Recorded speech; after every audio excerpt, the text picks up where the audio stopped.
Moi, je vais vous parler de mon personnage que j'ai un peu inventé, qui est le fou du roi. Alors, ce fou du roi, c'est un peu l'envers masculin de Sherazade. C'est un ancien, oui, on va dire, fou du roi. Donc, auparavant, quand tout allait bien, il divertissait la cour avec ses bons mots, avec ses histoires, avec ses pitreries diverses et variées. Mais le royaume du roi, pour diverses raisons, a sombré dans une progressive désertitude parce que le roi a progressivement sombré dans la folie. Donc son royaume a sombré aussi. Et nous sommes à un moment de l'histoire où son palais est en ruine, où sa cour est en lambeaux, où il ne reste plus que certains favoris prétendants, mais qui bien sûr complotent contre le roi. Tout le monde est effrayé par le monarque parce que sa folie est sanguinaire et il est capable de tuer pour aucune raison. Donc ce personnage du fou, lui, il est condamné en fait à raconter des histoires. Donc c'est pour ça que on peut le comparer à Sherazade, parce que sa vie tient à sa capacité de raconter des récits. Et là, on est au cœur même de la problématique d'un certain nombre de figures de ces personnes qui ont comme fonction dans la société de raconter des histoires. Donc on peut penser à la fonction de certains chamans qui étaient choisis notamment dans les peuples de Mongolie, qui étaient choisis pour leur capacité à raconter le voyage que leur esprit avait fait dans l'au-delà. On peut, comme je disais, penser au personnage de Sherazade qui tient sa survie à sa capacité à tenir le sultan en haleine. Et bien sûr, on peut penser à la place de l'artiste. Et cette figure du fou du roi est une figure, moi, qui m'intéresse. Premièrement parce qu'on la retrouve dans énormément de contes. Donc j'ai ici par exemple un conte issu des légendes de Pologne qui s'appelait le roi et le fripon. Conte que j'aimais beaucoup étant petite et qui me faisait quand même pas mal rire. Donc voilà l'illustration. Donc ce sont des personnages que j'aime beaucoup parce qu'on peut aussi penser au personnage de Nasreddin, ce personnage qui fait croire à tout le monde qu'il est fou pour mieux dire sa vision du monde et sa philosophie qui elle n'est pas folle du tout. Donc voilà, donc c'est un type de personnage que je trouve très intéressant et extrêmement théâtral puisqu'ils sont au cœur de cette thématique de qu'est-ce que raconter, qu'est-ce qu'on se raconte et pourquoi l'humain a besoin de récits pour vivre. Alors ce personnage, on le retrouve au début du spectacle et il symbolise en fait deux choses. Il symbolise le fait d'être seul. Donc il symbolise premièrement la solitude. Et il symbolise deuxièmement le fait d'être prisonnier. Et il symbolise également une troisième chose, qui est la responsabilité. Alors la solitude, pourquoi ? Parce que nous le retrouvons à un moment très précis de sa journée, qui est le matin, avant que le soleil se lève, et juste avant que le monarque lui-même se lève. Et le monarque a instauré un rituel comment dire, tragique. C'est que le fou du roi doit lui raconter chaque matin une histoire qui va ensoleiller sa journée. Et le fou doit presque improviser cette histoire, ou une nouvelle histoire, ou en tout cas tous les matins. Mais en tout cas, il doit toujours commencer son histoire de la même façon. Donc, nous le retrouvons à un moment donné où il doit vraiment se concentrer, où il doit se mettre dans sa bulle, parce que il doit vraiment chaque matin à la fois raconter inlassablement la même légende et en même temps trouver des choses pour la renouveler. Voilà, donc il est tous les jours confronté à cette problématique de la composition du récit et de satisfaire son auditeur, ce qui n'est pas la mince affaire. Ensuite, il symbolise le fait d'être prisonnier. Donc il est prisonnier de choses différentes. Il est tout d'abord prisonnier de la demande du roi, et dans un second temps, il est prisonnier de son lien avec le monarque, parce qu'il pourrait tout à fait s'enfuir. Mais il ne le fait pas.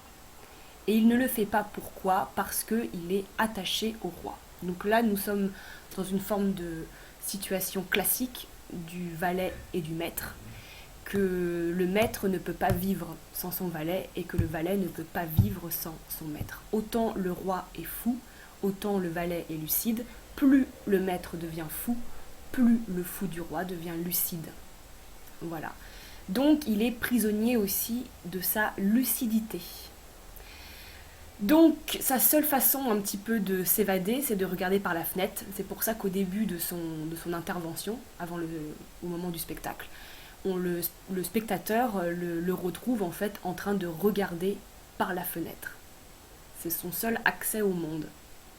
Regarder par la fenêtre. Donc voilà, donc c'est un personnage pris entre tout un faisceau d'effets miroirs et de comment dire, d'être prisonnier. Et il est aussi prisonnier de cette salle du trône qui est à l'abandon. Donc il est prisonnier de ruines en fait. Et lui, progressivement, il devient presque aussi un fantôme. C'est pour ça qu'au début comment dire, de son passage, j'ai choisi d'essayer de créer une voix extrêmement absente, une voix presque fantomatique, une voix qui souffle comme un air glacial un petit peu.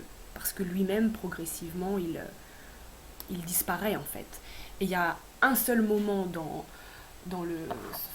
son monologue, puisque finalement c'est vraiment la situation classique d'un personnage qui monologue à voix haute, où il revient un petit peu sur des gestes du conteur, où il retrouve un petit peu finalement de sa superbe, où il commence à se réincarner parce que les secondes arrivent et le roi va arriver, donc il doit se réincarner, il doit retrouver les gestes, il doit fournir cet effort qui commence vraiment à lui peiner chaque jour. Et donc troisième symbole du personnage, qui est la responsabilité. Hier soir, c'est assez drôle, j'ai regardé un film sur Arte de Nanni Moretti, sur Habemus Papam, où en fait le pape se retrouve quasiment dans cette histoire, dans la même situation que le fou du roi finalement. Il doit aller s'adresser aux fidèles et il n'y arrive pas. Et en fait, on voit comme ça le personnage du pape, pardon, qui déambule dans les couloirs du Vatican, qui déambule en extérieur, qui cherche les mots, qu'est-ce qu'il va bien pouvoir dire à ses fidèles, etc. Et on le voit à peu près dans ce même état en fait de méditation, cet état de concentration, parce que il a une grande responsabilité en fait. Et ce fou du roi, c'est pareil. Avant d'intervenir, il a une responsabilité qui est de maintenir un minimum de cadre dans la journée du roi, en fait. Et il a aussi la responsabilité d'essayer d'insuffler au roi un petit peu de moments de lucidité. C'est pour ça qu'à un moment donné, il dit « Oserais-je lui souffler à l'oreille l'histoire des constructeurs de rêves ?» Histoire qu'il est en train d'inventer, bien sûr, mais il a envie d'essayer de ramener le roi de temps en temps à de la raison un petit peu et de lui souffler au travers des histoires une volonté de se réinvestir du pouvoir et une idée de remettre en place les rêves. Donc ça pour l'instant on ne sait pas s'il y arrive. Donc voilà. Et à un moment donné il dit quelque chose qui résume tout à fait sa situation. Il dit à un moment donné, mais comme tout comporte son contraire. Et ça, c'est la phrase qui résume la philosophie et ce personnage. Tout, il est tout et son contraire. Et pour finir sur la création de ce personnage, j'aimerais ajouter trois autres aspects. Euh, Ce personnage est en lien avec la métamorphose, ce personnage est en lien avec une poésie, et ce personnage est en lien avec la philosophie. Donc, son lien avec la métamorphose, qu'est-ce que c'est? Donc déjà, il a un maquillage qui rappelle un peu une sorte de faune. Et deuxièmement, il est connecté à un animal qui est le cerf, qui est le symbole du pouvoir. Et donc, il utilise à un moment donné dans son monologue, en fait, cette transformation, c'est-à-dire qu'il se sert symboliquement, en mime, il prend une couronne, il se la pose sur la tête, et cette couronne devient, comment dire, les bois du cerf. Voilà, donc il est connecté comme je le disais précédemment, presque une fonction chamanique en fait de métamorphose, notamment en animal. C'est un personnage qui est connecté à un monde quand même un peu suprasensible, j'ai envie de dire, et un monde de la nature et de l'esprit des animaux. Ensuite, il est, comme je disais tout à l'heure avec le personnage de Nasreddin, il est porteur aussi d'une certaine sagesse.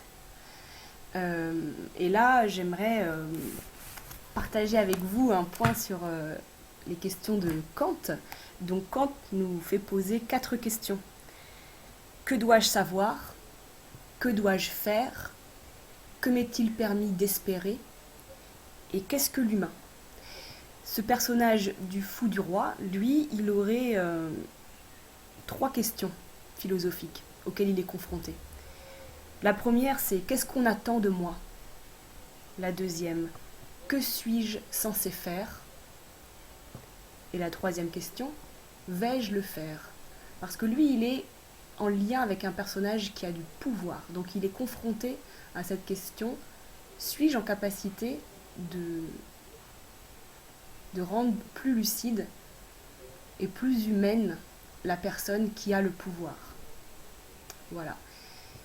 Donc la métamorphose, la philosophie, et il est connecté aussi à un autre aspect, on va dire poétique, qui est le lien entre le vrai, le faux et l'imaginaire. Parce que finalement, on ne sait pas si sa situation est vraie. Il y a quand même un mystère qui est là.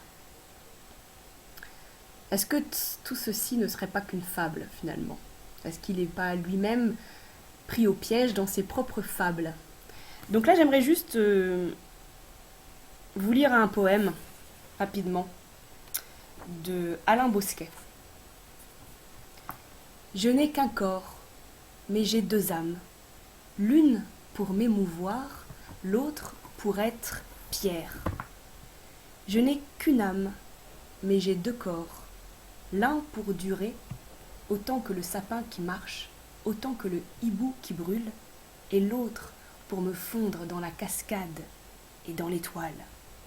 Or, j'ai 3 âmes, la très pure, l'impure et celle qu'il faut purifier. Or, j'ai 3 corps, le vrai, le faux, l'imaginaire. Je n'ai ni corps, ni âme. Voilà, ce personnage, il est aussi en lien avec le vrai, le faux et l'imaginaire. Comme tout à chacun finalement.